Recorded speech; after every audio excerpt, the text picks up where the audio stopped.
I woke up in the garage on an old couch. In the dark, I could barely make out the sensors attached to the body. Mom came up to me out of the gloom, looking crazy. Mom handed me a couple of glowing pills, and I reluctantly popped them into my mouth. My dad was sitting nearby, looking at the monitor that showed my stats. He quietly told Mom that the morning test was a success. I was happy and hopefully asked if I could take a walk in the yard before the next procedure. But my parents frowned viciously. No way. The air is full of sorts of infection. With my health, I cannot leave the house. We won't let you repeat your sister's fate, Mom muttered suddenly. I jumped, startled. What sister? I was the only child. I demanded an explanation from my parents, but they were too busy with their calculations. It seemed that this was more important to them than I was. These devices had surrounded me for as long as I could remember. The fact was that my parents were scientists, and since childhood, they considered me vulnerable to any virus. But I didn't understand why. I felt great. I never even had a cold.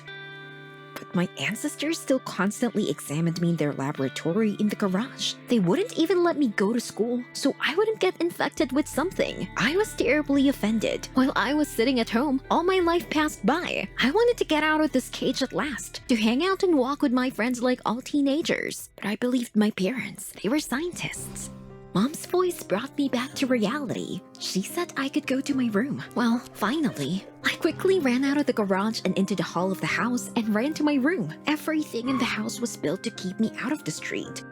And my room was like a hospital room. Everything was sterile, and the only furniture was an iron bed, a table, and a chair. It didn't look like a teenage girl's room at all. My parents wouldn't even let me open the windows and boarded up to the fire escape to the room in the corner of the ceiling. They literally walled me up. The only entertainment was looking out of the window. Today, the sun was shining brightly, and I wanted to go out into the yard. But then I saw a girl on the street. She looked like she was my age. She ran briskly out of the next house with a ball. I hadn't seen her here before. Suddenly, the girl noticed me at the window and waved in greeting. Overcoming my fear, I risked opening the window a little. If only my parents wouldn't notice me. It turned out that her name was Judy, and she had come here to stay with her uncle for the holidays. She offered to play basketball in her yard, but I refused. I couldn't leave the house. Judy wondered why. I complained to her that my folks wouldn't let me go anywhere. In their opinion, I had poor health. But Judy said it sounded like paranoia, and she asked if the doctors were telling me the same thing. I tried to remember, and suddenly realized that I had never been to a hospital. All my life, my health was checked only by my parents. Judy said her uncle was the head doctor at the clinic, and she could get me a free checkup, and then I could know for sure whether I was healthy or not. I agreed, of course. It may be uneasy to doubt my parents' words, but they could be wrong too. Otherwise, why did I feel good? Judy insisted on going to the hospital first thing in the morning, but I knew my parents wouldn't let me go into town. The only option was to escape. I hadn't left the house in years and I was scared, but I thought of Judy and decided that this was my chance to be free. So the next day, I was going to run. I waited until my parents had gone to their lab in the garage, then climbed out of the window and out into the street. Overcoming my terror, I began to carefully descend the drain pipe. I was almost at the ground, but then my sleeve caught on a nail on the wall. I fell down right next to the garage. Heck, what if my parents heard? But all was quiet. Brushing myself off quickly, I ran to the bus stop. With every step, I took the air seemed to get dirtier, and I put my hands over my nose. Oh, why did I start all this? But then Judy appeared in front of me, waving happily. Judy complimented me on my courage and told me that the bus was waiting for us. A couple of minutes later, we were on our way to the hospital. I couldn't believe it. The views outside the window were amazing. I only went to the city as a child, and how great it was outside of my room. Half an hour later, we were at the clinic and Judy introduced me to her uncle. Mr. Brown immediately gave me a full medical examination. It was so different from my parents' tests. They took all sorts of tests and even did an x-ray at the clinic. At the end of the day, Judy's uncle finally called me into his office. My stomach twisted with fear. What if I found out that my parents were right and I was sick? Did that mean I would never leave the house again? But Dr. Brown said it was the first time he had ever seen such a healthy person. Were the parents mistaken? Confused, I picked up the information from the desk and went out into the hallway where Judy was waiting for me. When she heard about the results, she was thrilled. Now I could definitely live a normal life. We drove back home, but I had a bad feeling about it. When I said goodbye to Judy at the bus stop, I realized that I was already late.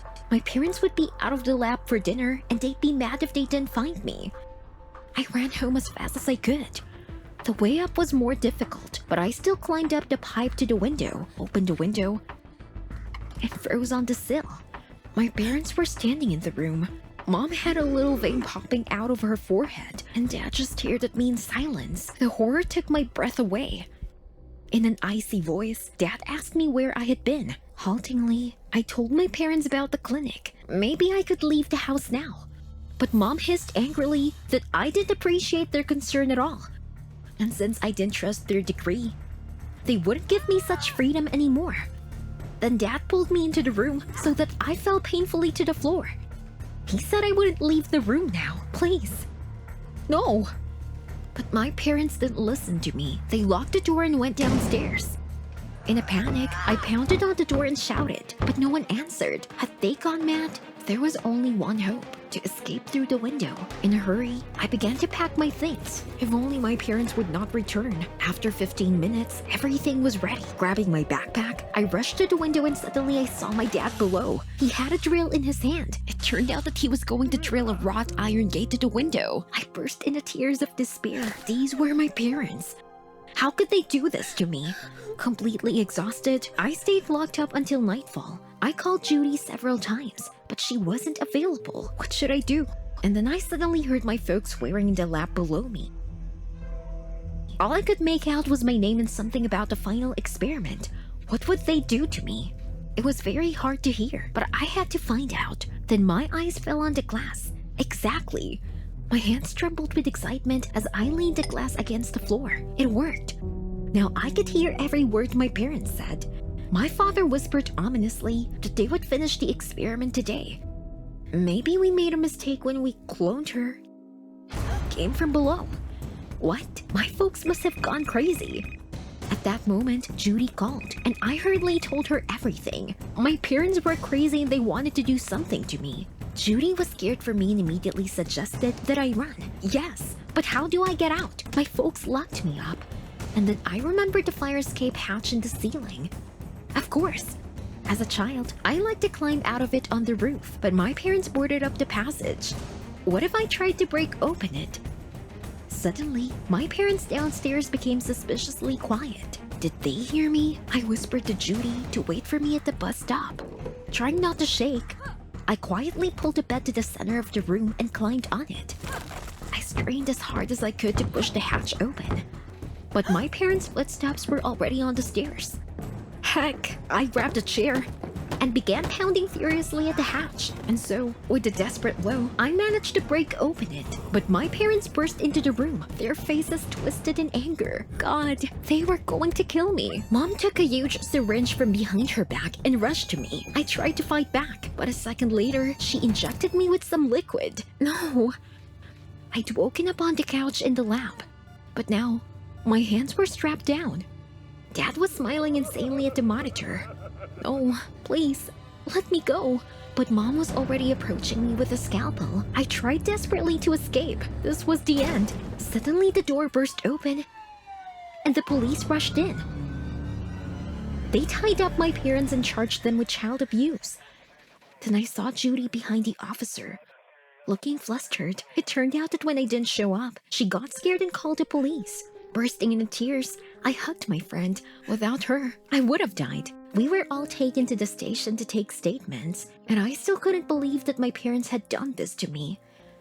At the station, they told the cops that they had a daughter who died of an illness. The parents couldn't accept her loss and started working in the lab to find a way to get her back. And in the end, they were able to clone their daughter, and I was born her exact copy. I was numb with shock. Were they trying to tell me I was a clone? The parents continued. They wanted to share their discovery with the world, but they were waiting for me to come of age. It was a matter of scientific laws. A clone was considered viable when they turned 18. That's why they conducted their tests, to be sure of my health at this point. But the police did not believe my parents and sent them to a psychiatric treatment. I walked out of the station, not knowing what to think. Was I really a clone, or were my parents nuts? And then Judy came up to me. She put her hand on my shoulder and told me she didn't care who I was.